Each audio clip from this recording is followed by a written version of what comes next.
This was the seaside, but there was work to do first. All paraded behind the band through the town and were then invited to eat in the church hall with loads of sandwiches and gallons of tea. But the children wanted the sea, with maybe an ice cream first.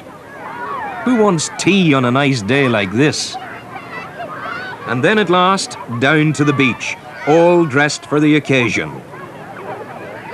Someone had found a shop which sold buckets and spades. But where was the sand to build castles?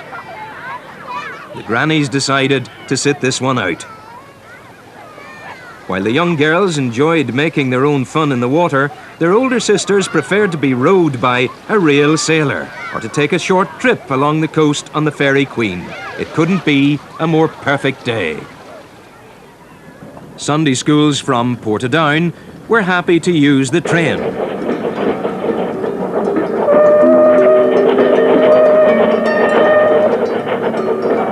Every year, excursions such as the one run by the Canon also went to Warren Point.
When the children and the picnics had been brought together, it was time for the seafront.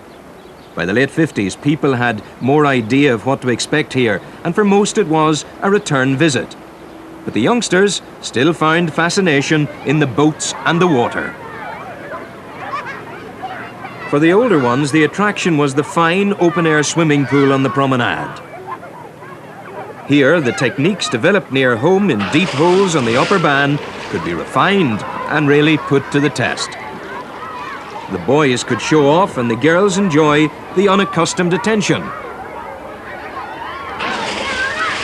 Here, the plain little girl or boy from the next street would suddenly become rather attractive. Just around the corner, the jaunting cars waited to take the trippers on short journeys around the coast or into the lower slopes of the Mournes.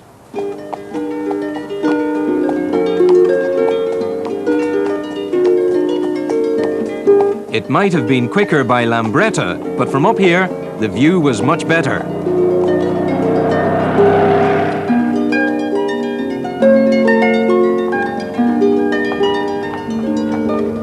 You could get off at the Ferry Glen and walk up the Kilbrony River, but then there'd be no time to go over to Omeath.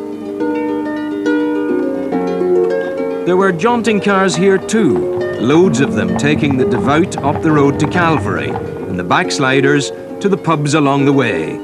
Sometimes the groups may have got mixed up, and the more adaptable did both.